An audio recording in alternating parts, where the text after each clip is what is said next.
In the last video, Michael asked if we should wait for my next signal. What exactly is my signal going to look like? I know a lot of you recently joined the free Telegram group, and I want to show exactly what my next signal will be. Let's go ahead and get started. On the chart here is my current analysis. Right now, I think that the SP500 as well as the US30 and even the NAS as well is all headed for an immediate uptrend. This uptrend I'm not expecting to last very long. Right now, it is Friday, and this is the last day of the week for trading, and trading is going to open up on Sunday again, of course. And I think, because of that, I think early next week, we should see a new high from this B wave up here, and to make the final larger degree C wave. So just to confirm, this is a minor wave on this C wave that I'm referring to. And wherever the C wave forms is also where the intermediate 2 wave will form. So this intermediate 2 wave is the wave that we want to catch. So just to zoom out, just to get a little bit better perspective, I'll just go on a higher time frame to make things easier on us. Zoom in over here. Essentially, we want this to be the high. This was the last trade signal. And we took a partial on the last one really well. We take it right around this area on the chart. So that made about, I think it was $96 per entry. So really cool there. We may have just seen this turnaround for the 2, or we could definitely see the price come down a little bit more. Fortunately, that's not what we're worried about. We're only worried about where the price is going to top off for when it gets this long move. And just to show you how long of a long move I'm talking about, the take profit on this trade would be way down here.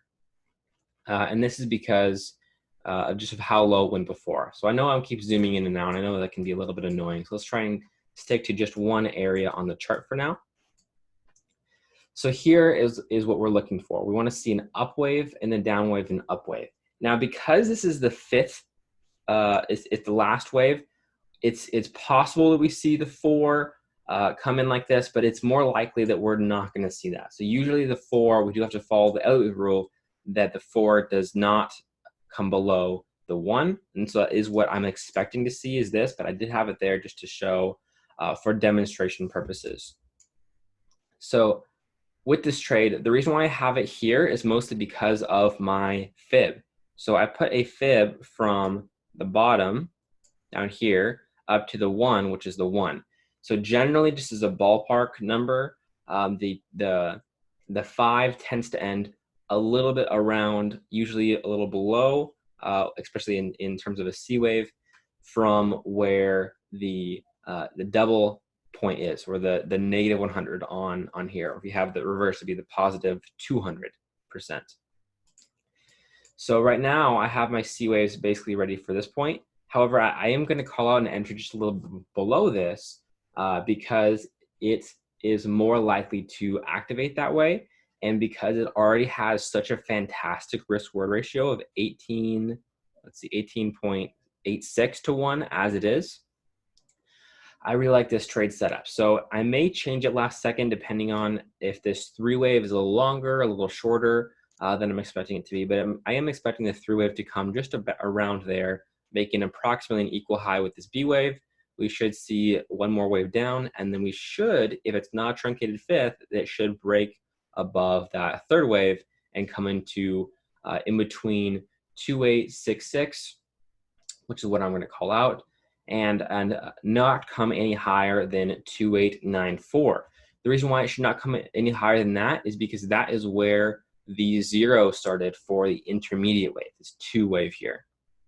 One of the Elliott wave rules says that 2s cannot retrace more than 100% of the distance from 0 to 1, or just the 1 wave. So that's why my stop loss is a maximum point of right here. I do not see price breaking that. Of course it can, so we do have a stop loss there.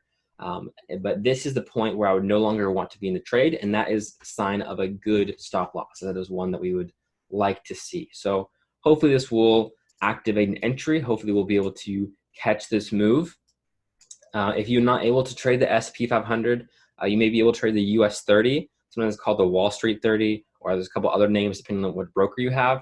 but that one will be similar. If you're looking on that one, it would just be, you're looking for the same pattern. So it's just about halfway in between this 1 and 2 here is just about where I'm calling out the entry for. So you can use that on the NAS as well as the US30 as well. But I'm just going to be calling out the SP500 version of this trade on the signals. If you're not already a signals member, be sure to check that out in the description. There'll be a link to that, as well as my brand new website. That all is super exciting, and I definitely want you to check it out. So hopefully you will, and I'll see you in the next video.